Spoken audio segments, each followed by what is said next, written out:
श्री कृष्ण कहते हैं कि खुश रहना चाहते हैं तो 5 बातों पर ध्यान दें।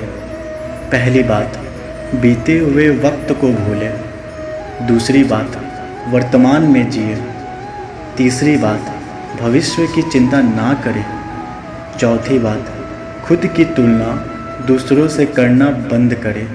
और 5वीं बात, अपने काम को टालना बंद करें। सुबह की नींद इंसान के इरादों को कमज़ोर बनाती है और मंजिल को हासिल करने वाले कभी देर तक नहीं सोते। चलते रहना ही जीवन है, ठहर जाने से हालात नहीं बदलते।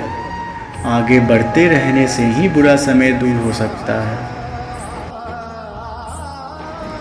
अगर कुछ पाना है तो शुरू भी करना पड़ेगा, केवल बातों से नहीं मिलती सफलता। कुछ खो कर लौटे या ना लौटे, पर आपका कर्म अवश्य लौटता है, फिर चाहे वह अच्छा हो या बुरा। वक्त की मार से गुजर रहे हो तो घबराना नहीं, वक्त तुम्हें बिखरते हुए निखार जाएगी।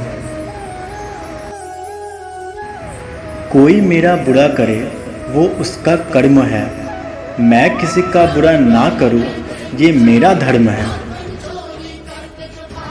खुद की तरक्की में इतना समय लगा दो कि किसी और की बुराई करने का समय ही ना मिले।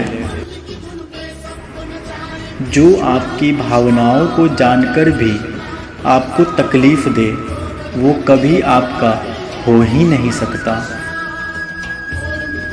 श्री कृष्ण कहते हैं, हानि हुई है तो भविष्य में लाभ ही होगा, और यदि छल हुआ है तो आगे चलकर हिसाब भी होगा। हर छोटी छोटी लड़ाई में खुद ही ना उलझे, कुछ जवाब देने का हक वक्त को भी दें। कभी किसी के सामने अपना सफाई पेश ना करें, जिसे तुम पर यकीन है उसे ज़रूरत नहीं, और जिसे तुम पर यकीन नहीं वो मानेगा नहीं। जिंदगी में कुछ फैसले बहुत कठिन होते हैं, और यह कठिन फैसले एक दिन जिंदगी बदल देते हैं।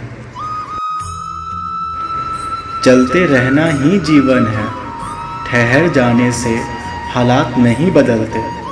आगे बढ़ते रहने से ही बुरा समय दूर हो सकता है। दर्द तो वही देते हैं जिन्हें आप अपना होने का हक देते हैं, वरना गैर तो हल्का सा धक्का लगने पर भी माफ़ी मांग लिया करते हैं। खुद की तरक्की में इतना समय लगा दो कि किसी और की बुराई करने का समय ही ना मिले। इसी विचार के साथ आपका दिन शुभ हो। जय श्री राधे कृष्ण।